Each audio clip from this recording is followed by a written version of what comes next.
kalimat yang tiang pelajari waktu ini ke Widya Wiwadaya Danam Madaya. Widya artinya pengetahuan, berasal dari akar kata Sanskerta wid, artinya mengetahui. Jadi widya atau pengetahuan itu artinya mengetahui, untuk mengetahui. Untuk mengetahui apa? Ya untuk mengetahui rahasia-rahasia dunia. Terutama pada akhirnya untuk mengetahui sirai raga sujatin, siapakah diri kita sejatinya, dan widya wimuktaye. Pengetahuan itu hendaknya pada akhirnya tujuannya adalah wimuktaye, mengantarkan kita kepada moksa. Jadi tidak hanya mengetahui rahasia-rahasia dunia, tidak hanya mengetahui rahasia sang diri, tetapi juga untuk memberikan pembebasan kepada kita. Itu widya, pengetahuan. Nah, di sini widya wiwadaya pada umumnya orang-orang yang kurang awas bersama pengetahuan, mereka akan mempergunakan pengetahuan itu untuk wiwada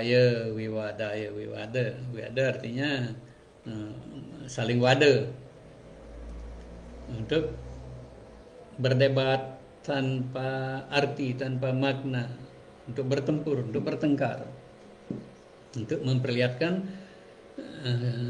keahliannya, untuk memperlihatkan egonya.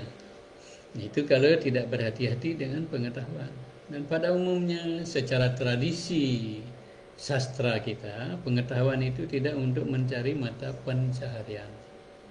Bukan tidak boleh ya, bukan tidak boleh. Jadi pengetahuan widya dalam tradisi leluhur kita itu untuk berbagi, tidak untuk mencari mata pengetahuan.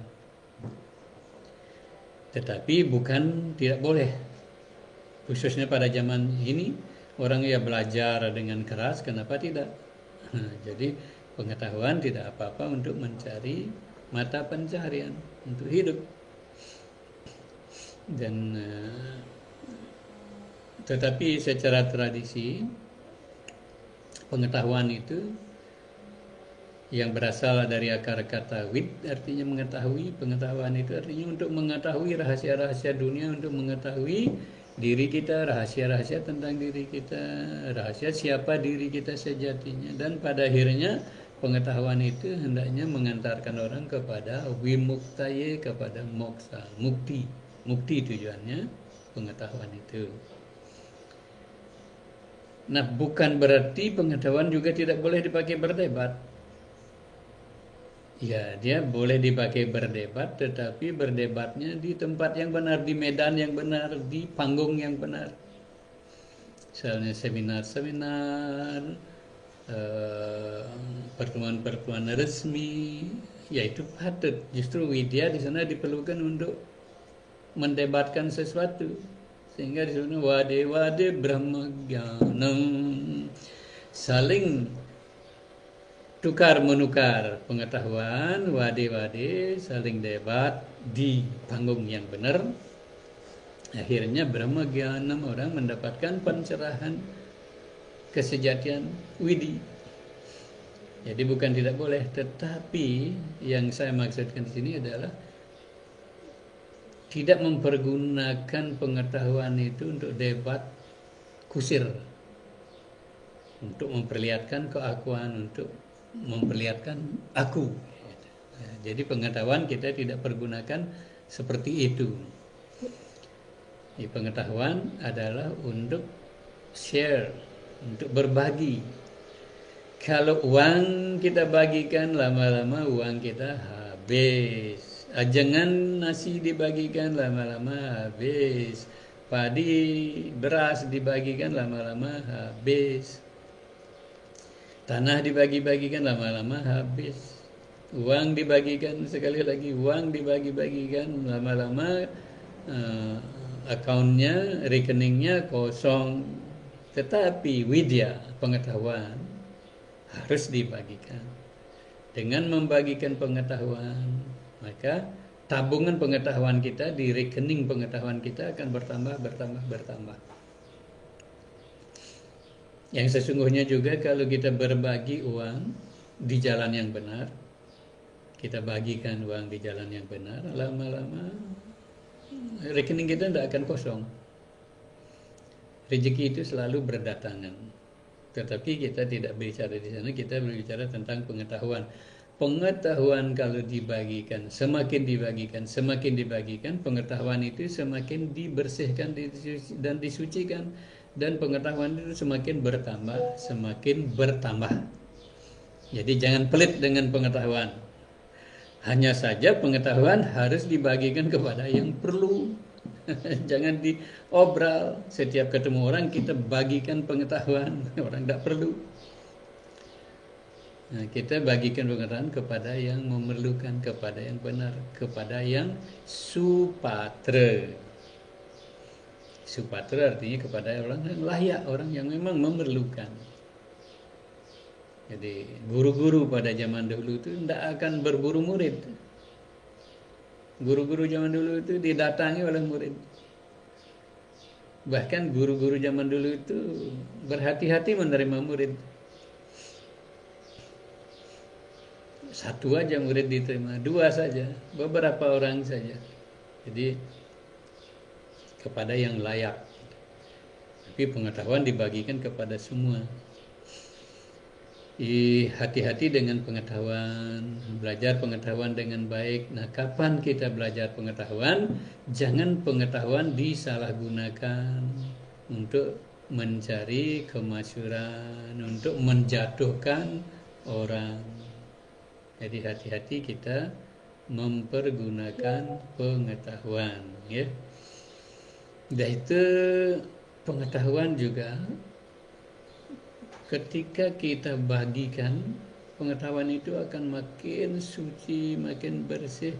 Sari-sari dari pengetahuan itu akan meresap ke dalam diri kita, hingga membentuk seluruh sel-sel tubuh kita. Segala pemikiran, wacana, dan pandangan kita itu akan menjadi pengetahuan itu sendiri. Itu kalau kita bagikan pengetahuan dengan tulus. Tidak kita mengajarkan sesuatu yang kecil terus kita nge-charge orang bayarannya tinggi-tinggi. Jadi pengetahuan itu kalau bisa ya bagikanlah gratis. Kalau saya belajar pengetahuan itu dengan kerja keras. Bapak saya menjual tanah yang bagus untuk mengirim saya belajar. Setiap datang kepada guru-guru, saya tidak pernah tangan kosong, tidak pernah tanpa bayar. Selalu tidak bayar, artinya pengaturan. Dan itu kalau misalnya kalau orang bayar 1, saya selalu ngaturan 2, 3, lebih daripada yang seharusnya. Jadi saya belajar dengan keras, dengan segala pengorbanan, tetapi astungkara sampai detik ini saya tetap mengamalkan, menerapkan pengetahuan itu milik anda semua, bukan saya. Saya hanya mengaturkan balik kepada anda semua. Seperti itu pengetahuan hendaknya kita pahami. Widya itu untuk mengetahui rahasia-rahasia dunia, untuk mengetahui rahasia-rahasia diri kita, dan pada akhirnya untuk mukti, untuk moksa. Nah, selanjutnya dhanam madaya. Dhanam itu artinya harta, uang. Sama dengan pengetahuan, uang itu kita perlu berhati-hati. Dengan widya, dengan pengetahuan kita berhati-hati. Karena kalau salah, semakin terpelajar orang akan semakin menjadi terbingungkan. Semakin orang terpelajar, banyak kesempatan terjadi orang semakin tidak tahu tentang dirinya, tidak tahu tentang hidup ini. Padahal banyak pengetahuan. Begitu juga harta, uang. Kalau orang tidak paham bagaimana mempergunakan uang 1 rupiah pun datang akan menyebabkan mereka saling bunuh. Tiap hari kita akan membaca, mendengar berita-berita tentang uang. Uang bisa menjauhkan kita dari orang-orang yang sangat baik. Uang bisa menjauhkan kita dari bapak, ibu, dari orang tua, dari anak, dari saudara-saudara. Uang bisa menjadi jurang pemisah antara kasih kita dengan yang lain. Uang bisa menyebabkan kecurigaan.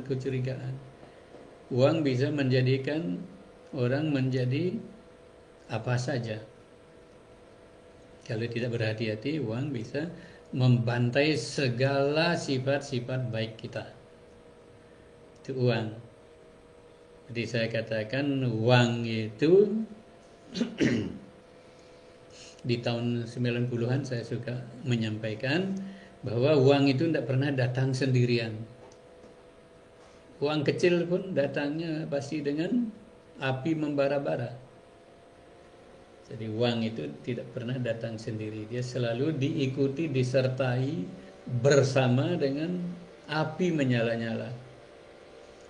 Yang kalau orang tidak paham bersama uang, memakai uang, ya, uang itu akan membakar mereka, menghanguskan segala sifat-sifat baik kita. Kalau yang ini tentang danam, tentang uang atau harta, kita bisa lihat setiap hari.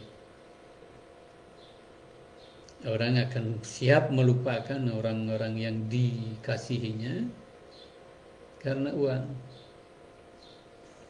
Dan orang akan siap juga menghabisi segala sifat-sifat mulianya karena uang. Jadi berhati-hatilah dengan uang. Danam madaya, mada artinya bingung, mada artinya mabuk. Karena uang orang bisa bingung, karena uang orang bisa mabuk. Mabuk arak bisa ajbos sebentar, tapi mabuk harta bisa sekian penjelmaan kita tidak bisa menyelamatkan diri kita. Sangat berhati-hati kita dengan uang, karena uang kita juga bisa menipu orang. Kita bisa orang bisa membantai orang-orang yang disayanginya hanya karena uang. Ini sudah hal yang sangat pasti. Karena apa? Karena tiap hari kita mendengar atau membaca berita-berita tentang ini. Orang saling bunuh karena uang, orang saling berpisah karena uang, orang saling bantai karena uang, orang saling mencurigai karena uang. Yang kita semua pasti sangat banyak mengalami. Uang bisa memberikan air mata yang sudah kering pun bisa matanya keluar air lagi. Amit-amit nih, amit-amit. Jadi widya wiwadaya, janganlah mempergunakan pengetahuan untuk menjatuhkan orang, untuk debat kusir. Melainkan gunakanlah widya atau pengetahuan untuk membahagiakan yang lain dan untuk memberikan penerangan pada diri kita, sehingga pada akhirnya astunggara kita bisa diizinkan mendapat kemoksaan, mukti. Demikian juga dengan uang. Tuhan memberikan uang kepada kita bukan tanpa arti, tanpa maksud, tanpa makna, tanpa tujuan. Ada tujuan beliau memberikan kita uang. Sedikit atau banyak, itu ada tujuannya beliau memberikan uang kepada kita. Kita yang perlu menerjemahkannya. Mengapa Tuhan memberikan uang kepada hamba? Oh Tuhan, mengapa Anda menitipkan uang ini? Siapakah yang harus menerima uang ini? Atau saya harus pergunakan untuk tujuan apakah uang ini? Nah, itu kita yang harus menerjemahkannya. Kalau salah-salah menerjemahkan, kita bisa menganggap diri kita Tuhannya dunia. Aku. Jadi berbahaya sekali pengetahuan dan uang itu, harta itu. Keduanya harusnya justru mempertemukan kasih, bukan memisahkan kasih. Rahayu sareng sami, rahayu. Mangku Sunadra banyak komennya becek-becek. Inggih.